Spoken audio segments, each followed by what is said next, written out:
Hi, and welcome to our media sports page. So tonight we are focusing on Champions League football. Yes, this is where the world stage is, and then this is where all the big teams in Europe come together to challenge for one trophy. So during the midweek, Chelsea will be in action, Napoli, Man City, Real Madrid, Barcelona. But then we're focusing on the big matches. Yes, we do about four matches today, and then doing this with me, I have on my far right Gideon, and then also Force, who will be delving into deep and in-depth analysis. So first off, kindly subscribe to our page on all social media handles: TikTok, YouTube, Instagram, and then X, formerly Twitter. And then blow our notification button so that anytime we come up with this kind of content, you're able to get first-hand info. So, as I said earlier, the stage is Champions League. Yes, Champions League football is back, and then Matchweek 1 is in process. So, we will first off go to Naples, where Napoli, yes, of Italia Serie A will take on Manchester City of England. Yes, so Pep Guardiola will come face to face with Antonio Conte once again. So, first, yes, let me begin with you. Pep Guardiola against Conte. Different tactics, different mentality, different gameplay, player for player. Who do you think will come on top at the end of the day? Well, it's going to be a very tough match, because we have, like rightly indicated, we have two contrasting ideas and ideologies. You understand? We have one coach who is very expansive in his ideology. We have one coach who is a bit more defensive in his ideology. But at the end of the most important thing is that you need to have a beautiful game. You understand? Because the essence of football is to win. Whether you win ugly, whether you win beautifully, the 3 points is the most important thing. So it's going to be a fantastic game for the neutrals and for the pundits and for people who do appreciate what football is all about. So yes, on the totality of the game, I think that it's going to be an interesting game, considering the fact that Conte and Pep Guardiola have gone head to head, especially in the England. Premiership. Yeah. Yes, in the Premiership. So it's going to be a dicey game, because I don't think Conte is going to go gung ho. And Man City is also not in a very good place. Yes, they won, I think, 3-0 against United, but they are not in a very good place. So I think that it's going to be a topsy-turvy game. It's going to be a game where both teams are going to have chances. Both teams are going to have an equal day come the day. Okay, so Gideon, look at Antonio Conte on European scenes. He's not done very much as compared to his performances in the Premiership, especially in the English Premiership, and then him being the defending champions of the Serie A. But then he's not able to translate that performance into Champions League or European scenes. Do you think with Pep Guardiola's gathered experience, he won the Champions League 2 seasons ago, do you think it will be an upper hand, or you have an edge over Antonio Conte going into this match? Or even, let's see, player for player. We've seen Zambo Anguizan doing very, very well with Scott McTominay, who knows Manchester City in and out, because he has been in England for some years. And then also, you look at Manchester City as well. They have Nico Gonzalez and Rodri coming back. How do you think we should expect in that game in particular? I think it will be a very, very tough game for both managers. Pep Guardiola, as he said, he won the Champions League 2 seasons ago with this Man City side. Antonio Conte has not really been there when it comes to Europe or the Champions League. But I think with this team that he's building at Napoli, they are very, very good side. If you watch them carefully, they play very well. Last season they were playing very well. This season they've added more quality to the team. Players like Kevin De Bruyne, who has come into the team this season, and he's performing really well. You mentioned Zambo Anguizan. Last season he was good. This season too, he's playing very well. So it's going to be a very, very tough game. Man City this season, as I've always said, the quality of personnel they have has come down. So I'm not really convinced about their team. But I think it's the manager that is carrying them, the charisma of Pep Guardiola and some of one or two quality players. But the quality of the team overall has come down, and I think for player, I think Antonio Conte's Napoli has the edge. Okay, so in Champions League, we are still in the Champions League. Napoli has a bit of history over Manchester City, but Manchester City are just recent winners. But then Napoli has been there before, and then dates back to the days of Diego Maradona and then the likes. All things being equal, who do you think should carry the day at the end of the day? This game, as I said, to really be a tough game, but I tip Antonio Conte, Napoli, because of the quality they have now, as compared to the quality of players Manchester City have now. In the domestic campaigns, I think Napoli have won 2 out of 2 or 3 out of 3. Manchester City have won, I think, 2 games out of 4. Yeah. So they have not really been convincing with their play. But if you watch the Napoli team, any opponent they've come across, they've beaten them convincingly. So I think Napoli has the edge for me. First, I can't leave you out with this prediction because you are as much as you're a panther, also an investor. So for those going into the boardroom to conjure things, Force is in a good spirit right now. He showed me his bet slip and stuff. So who do you think, if our viewers want to put something on it or want to invest in this game, which team or what do you think? What's the idea? Where do you think they should put their money?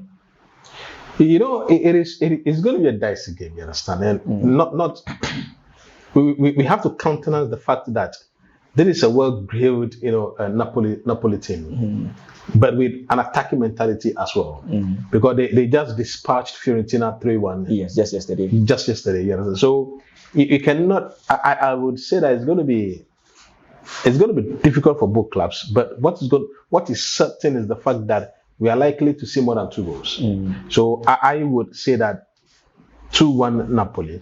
Napoli should carry the day. Okay, so you heard my pundits there, all of them going in favor of Napoli. So meaning we should see Napoli carrying the day on Wednesday. Yes, so that game will be live on Wednesday. So away from Naples and then also Manchester City, let's delve into another action which involves Atletico Madrid and then Liverpool. Liverpool are defending champions of the Premiership, and then also Atletico Madrid hasn't been that convincing. They've been on and off in previous years, but then the Champions League is a different stage altogether. I don't know the head-to-head between them, though, but I strongly believe with a number of years Liverpool have been consistent in the Champions League, and then also with their experience and then cups trophies to show for. I think they're either the second or third best Champions League team in history. So they're coming up against Atletico Madrid. I think I know my pundits will have a lot to talk about. Okay, so Gideon. El Cholo, Diego Simeone coming face to face with Ancelotti. What are your key expectations in that match?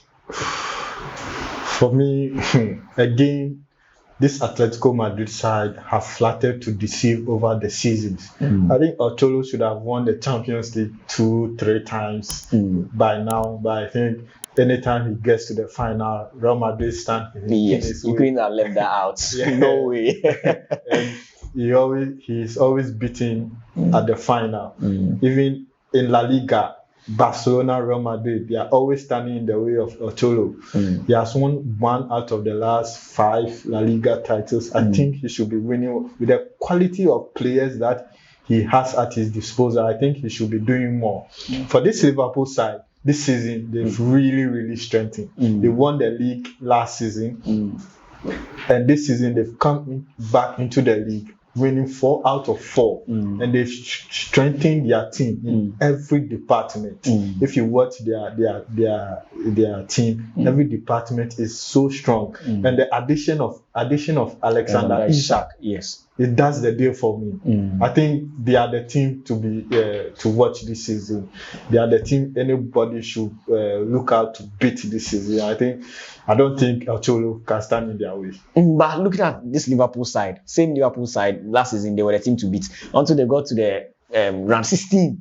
They never lost a single game in the group phase. But then PSG came to break that record and then smashed them out of the tournament, and then that was the end. I think that was against a very good PSG. And then that was where PSG picked from. Yeah, I think that was a very good PSG side. And even in that game, Liverpool had a lot of chances. And guess who was there? Donnarumma to save PSG. This time around, Donnarumma is not. Yes. So this time around, it's again a different opposition. I think this season, I tip them to be one of the teams to win the Champions League because they have a very, very, especially their front line, is very sharp. The likes of Salah, Ishak, Hugo Etikete, Gakpo. Yes. So for me, I think they are the team for the Champions League this season. Of course, I don't know if you believe with Gideon or you agree with Gideon because he's saying Liverpool are the team to beat. He's already chosen his favorites for the Champions League already.